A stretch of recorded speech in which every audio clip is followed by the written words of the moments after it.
Good day, ma'am and viewers. Amid coronavirus pandemic, Bataan is placed to enhance community quarantine. With my current situation, specifically in my vicinity, placed under home quarantine, we cannot go out. I've searched far and wide within my neighborhood before the ECQ happens. Who can lend me a knapsack sprayer? But unfortunately, no one has it in within my reach. So now I decided to use a YouTube video and react to it. During the reaction, I will do my best to give more information about the parts and proper handling of a knapsack sprayer. Now, let's begin. First, what is a knapsack sprayer? A knapsack sprayer is mainly used to spray pesticides, herbicides, and fertilizers to plants like palays and mangoes. The material used for the tanks can be plastics or metal.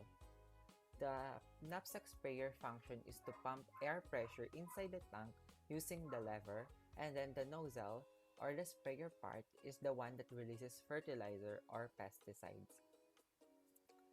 Next, we will see how a knapsack sprayer is disassembled and tackle each part of it. Now let's watch the video without audio. On dismantling the knapsack sprayer, there's a principle to follow.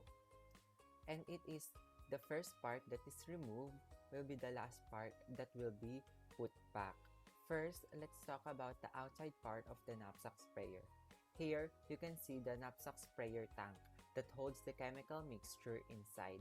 They use a metal material in forming this knapsack sprayer tank. Next is the carry handle, which is located inside of the knapsack sprayer tank. The function of this is to be able to carry it easily. At the back of the knapsack sprayer is the back strap, used to hold at the back of the person who will take it, and the back strap holder so that the back strap can be easily detached and attached. Next is the spill guard. On the top of the tank is the spill guard. As you can see, it is a little bit lower to prevent the chemicals from spilling on the soil or on the ground. On the top is the operating lever. Its function is to put pressure on the tank by up and down motion.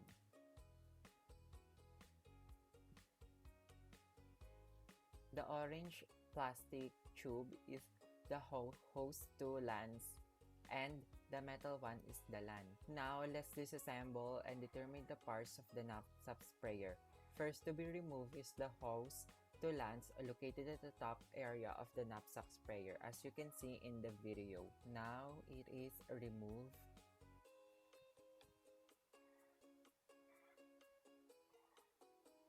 This orange tube is the hose to lance. Connected to the hose to lance is the operating trigger that is used to release and stop the chemical to spray.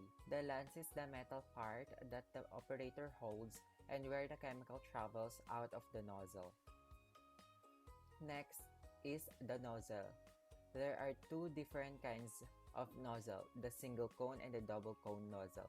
On the screen, you can see the different kinds of nozzle and other style of spray. So you can see this is a guide on determining a good sprayer kind and cone for each type of plant or chemical. Here you can see the angle for each kind of cone. Now, let's back to the video. Then, after that, the back strap is removed from the back strap holder. After that, on the top area, the next thing to remove is the refilling cap that contains a strainer inside. That's the refilling cap. And then the strainer. After that, the papa assembly is next to be removed. And an alley wrench is a unique tool needed to remove it. And another principle is to loosen and remove the lock in an X direction.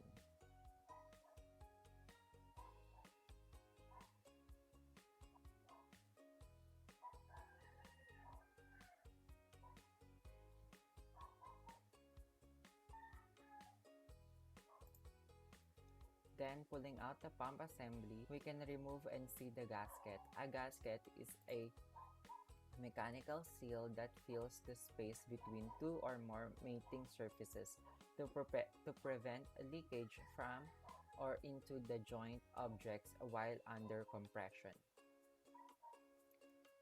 It then removes the pin lock located on each section of the lever used to lock and place it into the pump assembly. There are 3 pin locks located and connected to the lever and pump assembly.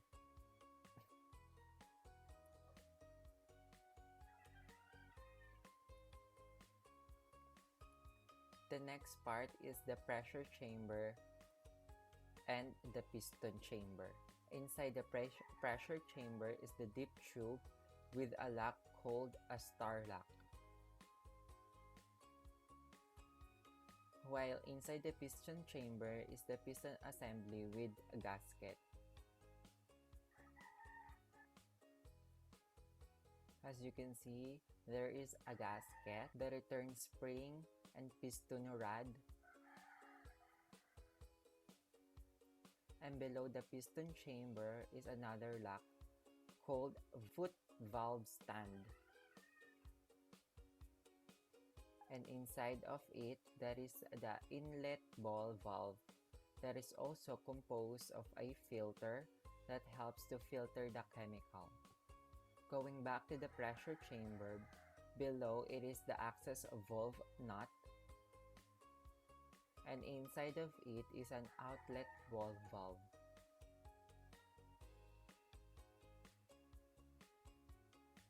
Going back to the tank, we can see 2 holes. The oval-shaped hole is the pump assembly hole, where the pump assembly is located and will be placed. Next to that is the refilling hole in a circular shape where the refilling cup and strainer is placed. And now it is assembling time. First is the foot valve stand that is placed below the piston chamber. Next is the piston assembly and lock it.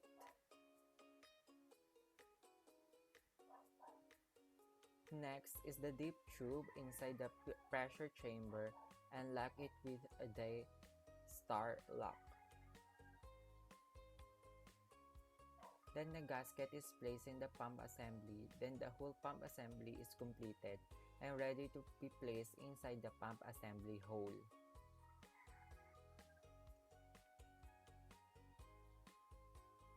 After that,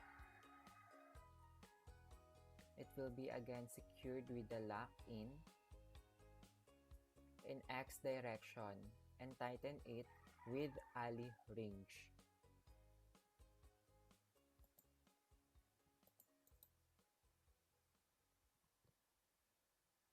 Next is the assembling of the operating lever by returning the lock to the 3 holes located in the operating lever and securing it with pin lock.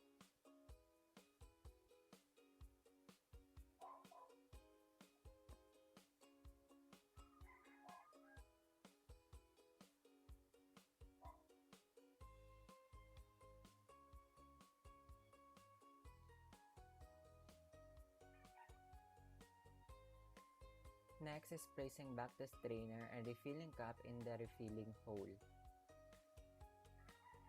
Next to that is the back strap, located in the back, and put it in the back strap holder.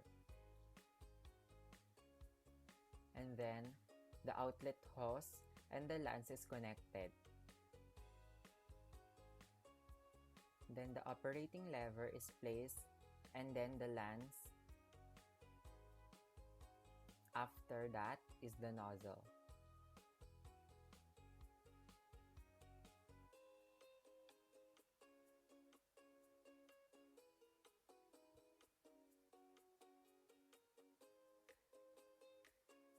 And before using it, a test run is required to determine if the assembling is successful and functioning well.